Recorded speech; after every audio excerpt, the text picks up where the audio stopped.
When you get deported in Japan, it's a kind of scary experience. I went there, and the first thing I noticed is that the service levels that you see all over Japan, you know, everybody bowing and everybody sumimasen, like that doesn't really fly in the immigration's office whenever you get deported, because deportees are treated very differently there. I witnessed a guy. Welcome to the Melanated Files. In this series, we highlight and share the stories of black people from across the globe. Remember to subscribe to this channel for weekly videos and also follow us on social media for regular updates. Let's get into the interview. My name is Michael Herrington, aka 120, and I'm from Brunswick, Georgia. I picked Japan just because I wanted a second opportunity to see what it was like. So the first time I came out here, I was in the Marines, and this was my first duty station. I didn't know anything about Japan, had no interest in going to Japan, but when I came here, I fell in love with it. I've been in Japan on and off for 6 years, just about 6 years. And I do freelance. Of course I teach English, everybody teaches English on the side. But I freelance, I do photography, film, videography. I also do music out here. I definitely have ambitions for life in Japan. In Japan, I would like to do more than just fill the role of being a foreigner in Japan or being a quirky black guy. I want to fill a gap that's here right now. Right now, there are no big American musicians on TV in Japan. There's no celebrities on TV in Japan that are living, and not to my knowledge, that are living in Japan and making an impact on the music scene, especially in the hip hop scene. There's Chris Hart, there's Jitto, and that is basically what you get when it comes to black musicians in Japan. So I want to fill that void. I like the fact that I have different problems here. It's much safer. I don't have to worry about anybody robbing me or stealing anything. I come from the streets, and it's surreal how nice, how considerate people are, and it's just not a battle for survival out here the way it is where I'm from. And I think that really allows me to take the best advantage of the opportunities I have here. I dislike not being allowed to speak out on your opinion all the time. It's a very homogenous country. People do like to kind of fit with the norm. So a lot of times, on most occasions, if you have an issue with something, people will accommodate.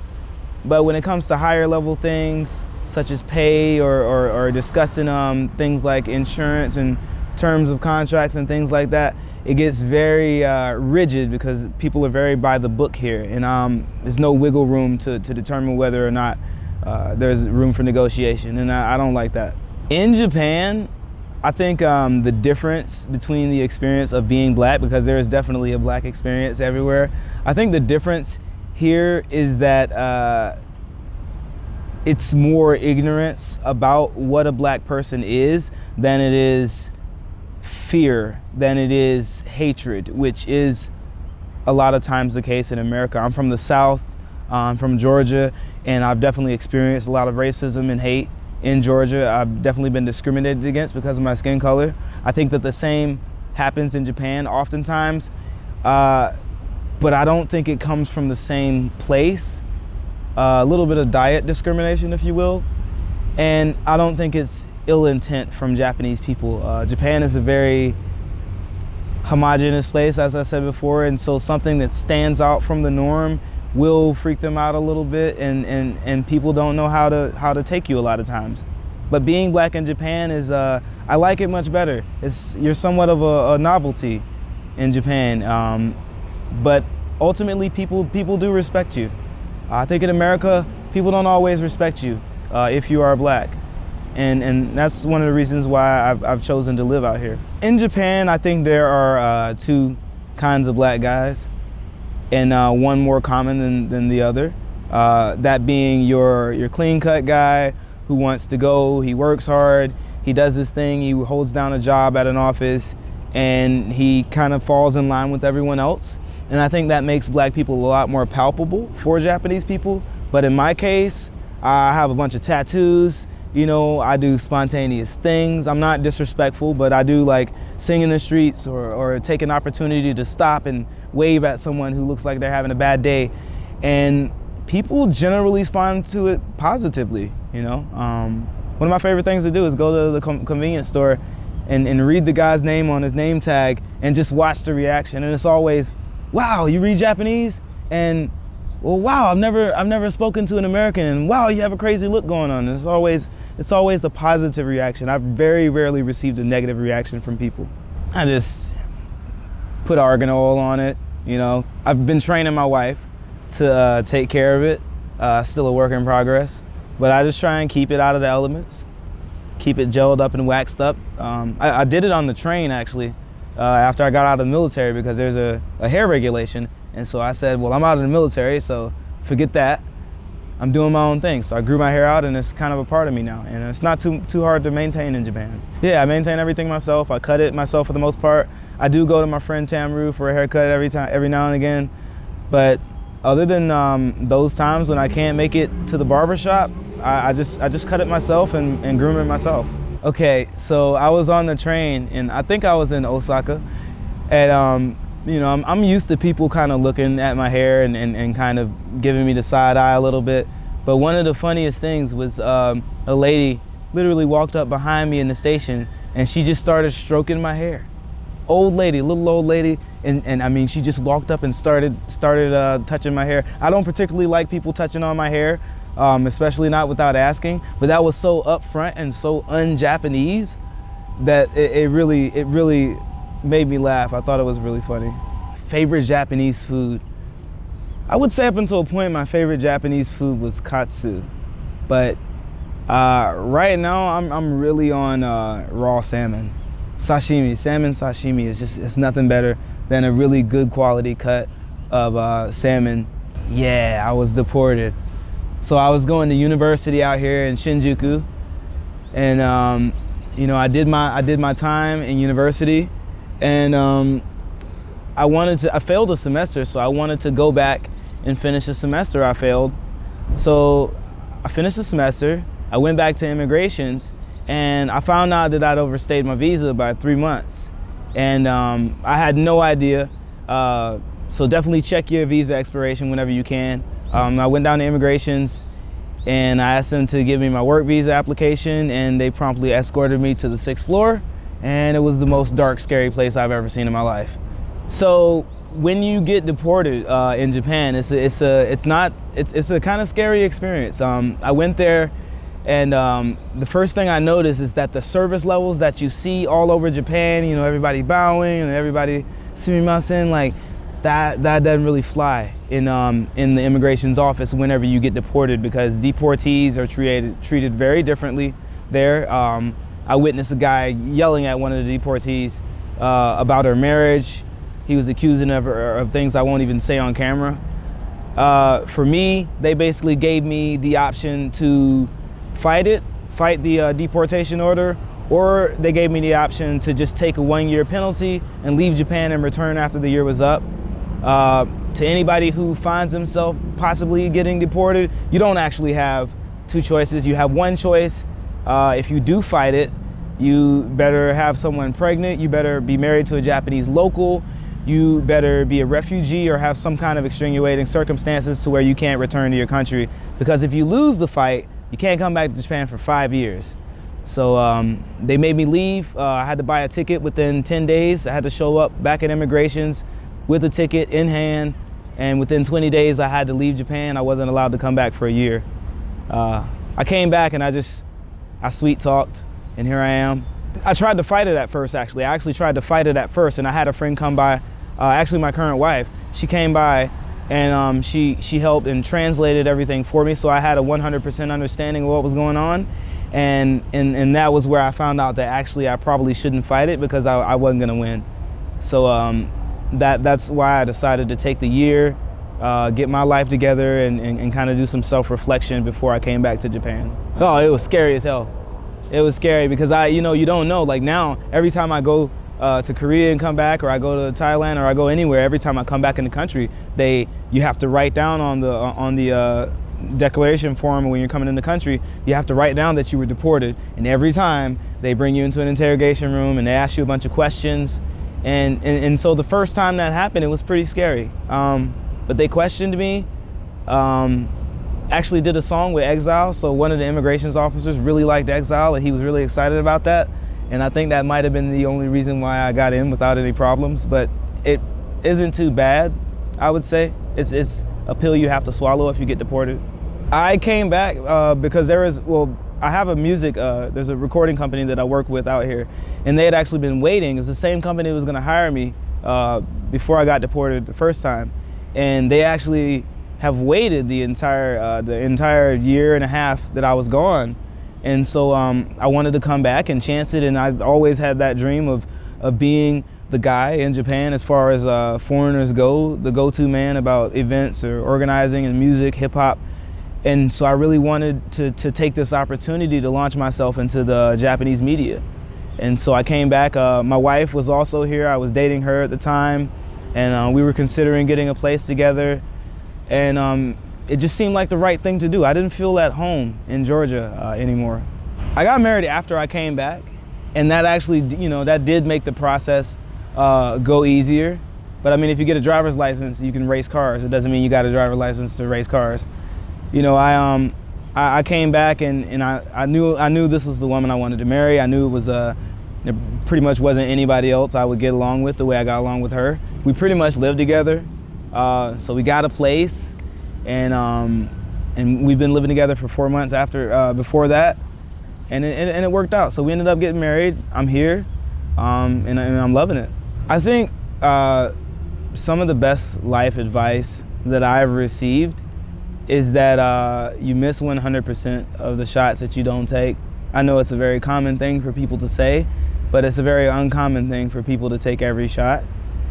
And taking those opportunities and taking those shots has led me to where I am. I quit my job 2 months ago. I was working at a bar. I stopped doing it, and I've been completely self-sufficient for the most part after that. And it's an amazing feeling. It's scary, but I work for myself. I don't have to answer to anybody, and I love that. The most obvious difference between Japan and America to me, and I don't think this is a bad or a good thing, it's just the most obvious thing, is that as an American, I think we are not as observant of people around us. So for instance, on the train in America, I've been on the train in like New York.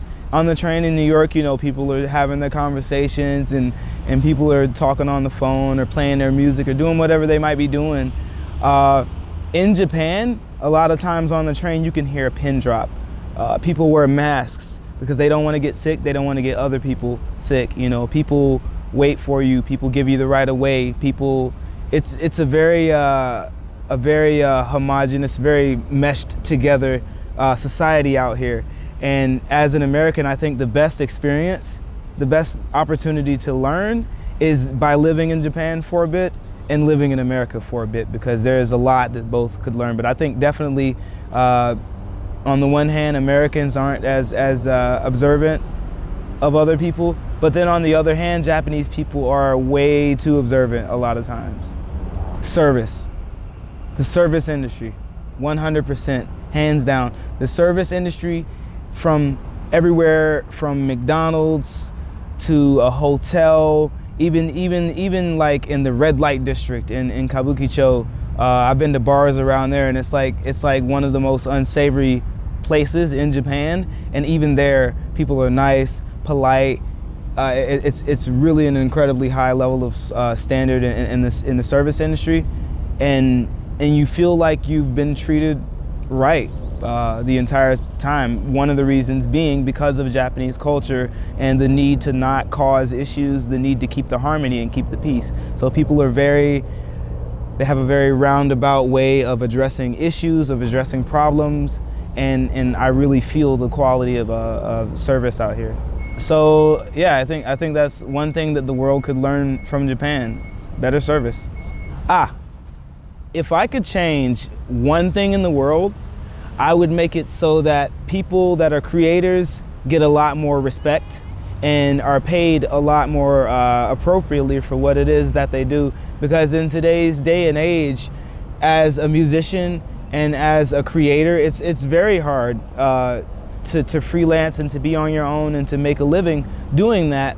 And it just seems like it's very under-acknowledged, very underrated because there's music tracks to everything. You go in a nice office and there's elevator music, there's music playing on the TV, there's video playing on the TV. Someone edited the video. I edit video myself, so I sit down and put in hours and hours and hours of work on this video, and then the client might not even like what I made. So I think that, given that I know personally the amount of effort and work that goes into creating something like art or creating a TV show or broadcasting a commercial, I think that creators deserve a lot more respect. We deserve a lot more recognition, and I think that would be the one thing I would change, because I think a lot of people would be working in jobs that they are a lot happier doing. I'd like to have dinner with Prince, because Prince was a master of being confident, and he wasn't cocky. A lot of people say that he was cocky. In my opinion, he wasn't cocky. He was very confident in his abilities, and if he was cocky, then it was for very good reason. He was good at what he did. He knew he looked good, and nobody could compare with Prince. And I just really love the way he saw the world. I love his attitude, and I love the way he dressed. My proudest accomplishment to date, I would say, is finding the courage to get married.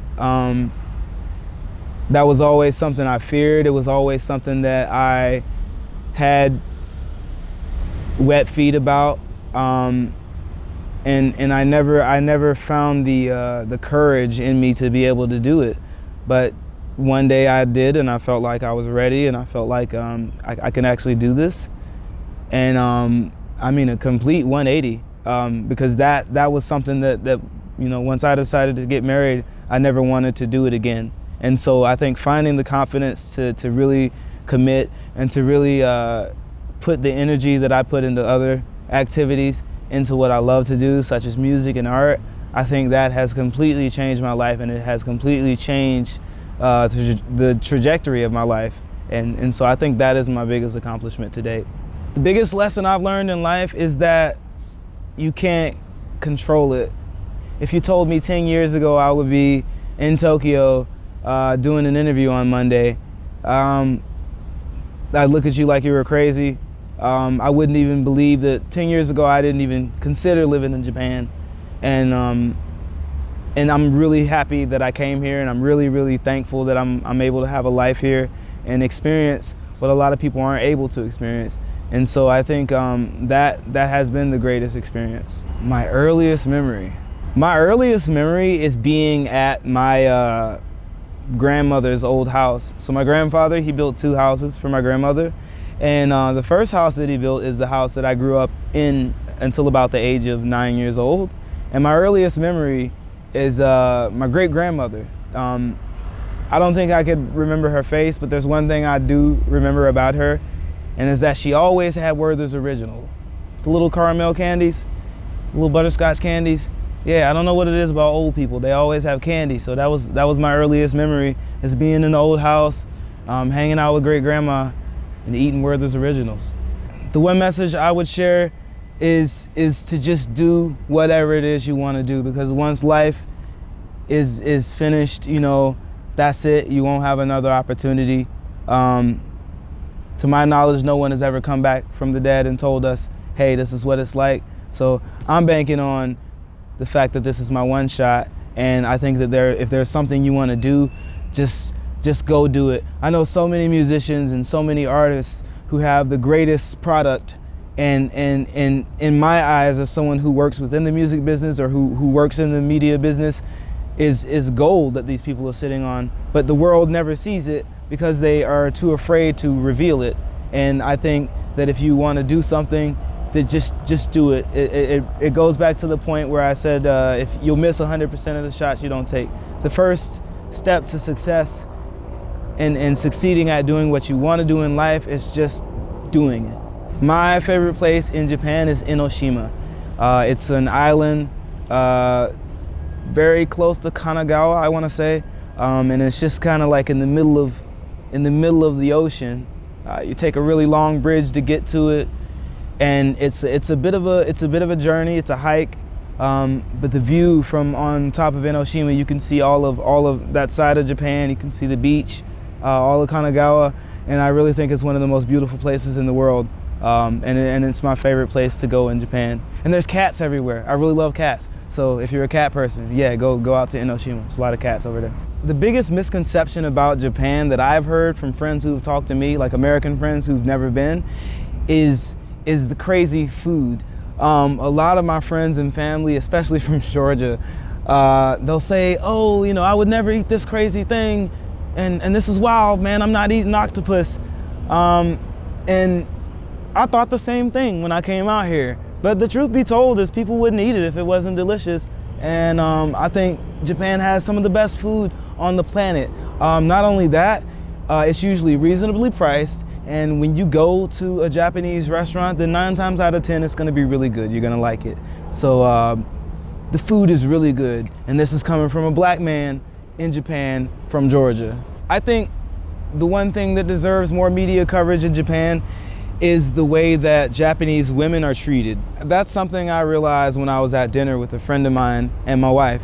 Okay, so my friend is in his late 50s, and I'd never seen this as an issue until my wife brought it up to me.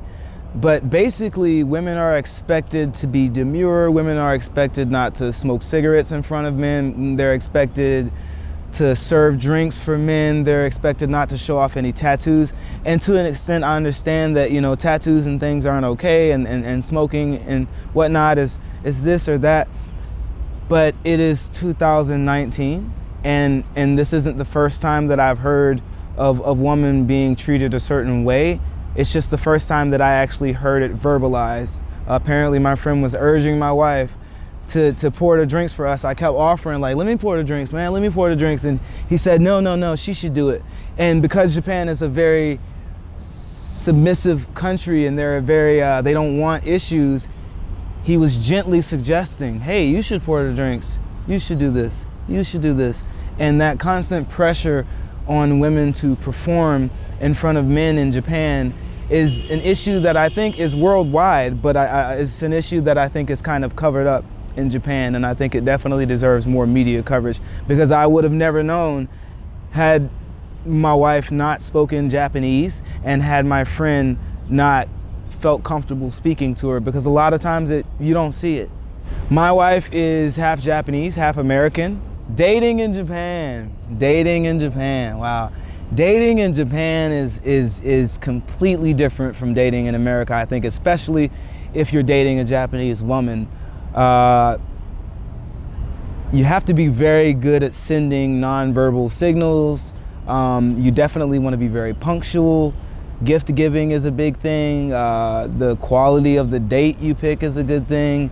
And contrary to the popular misconception that Japanese women love black men, I think that you'll find that when you do find a woman who's interested in black men, then it also really comes down to your mannerisms, and it comes down to how you're able to impress her. Because Japanese women have pretty high standards, I would say, and you really want to make a good impression on her and the family should you decide to take the relationship further. I think if you want to visit Japan, keep an open mind. That's the most important thing, is keep an open mind. Do everything, try everything, taste everything, meet everyone, try to speak the language, and life will be a lot easier in Japan. From day one, when I came out here, I started learning Japanese, and I started learning Japanese words. I think the first Japanese word was chinko. I learned out here, and I didn't know the meaning, so I went to, my friend told me it was chicken nuggets, so I went to McDonald's and said, let me get a chinko at the window. So that was pretty funny. But yeah, all part of the learning experience. And I've learned a whole lot, and it's because I've had an open mind. I've been willing to try and do and taste everything out here, and I keep growing. So that's my best advice to anyone willing to come here. Keep an open mind. If you want to learn Japanese, the best way to do it is to immerse yourself in Japanese culture. By that I mean go out drinking with Japanese people.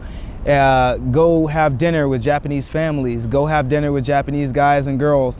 And most importantly, if you are a guy, learn Japanese from a man. If you are a woman, learn Japanese from a woman, because I didn't take that advice and people thought I was gay for 2 years because I learned Japanese from my girlfriend. So the biggest risk I've ever taken was probably going off base in the back of a truck past curfew in the military in Thailand.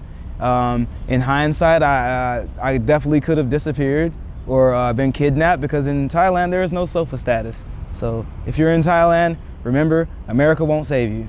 You can find me on Facebook as 120 Michael 120 Herrington, or you can find me on Instagram, which is my preferred method of SMS. Instagram is 120 360. It's on my shoe in there. I don't know if you can see it, but it is on my shoe. Yeah, look me up on social media, 120 360, ONETWENTY 360. I'm on Snapchat, SoundCloud, every streaming site. We have a song in Tower Records, man. Just search for 120 on iTunes and all the social media, music stuff, all that rah-rah. You will find me. I'm all over Tokyo. You can't miss me. Thank you so much for watching. If you would like to share your story or have us visit your region, send us a message on any of our social media platforms or via our website. That's good.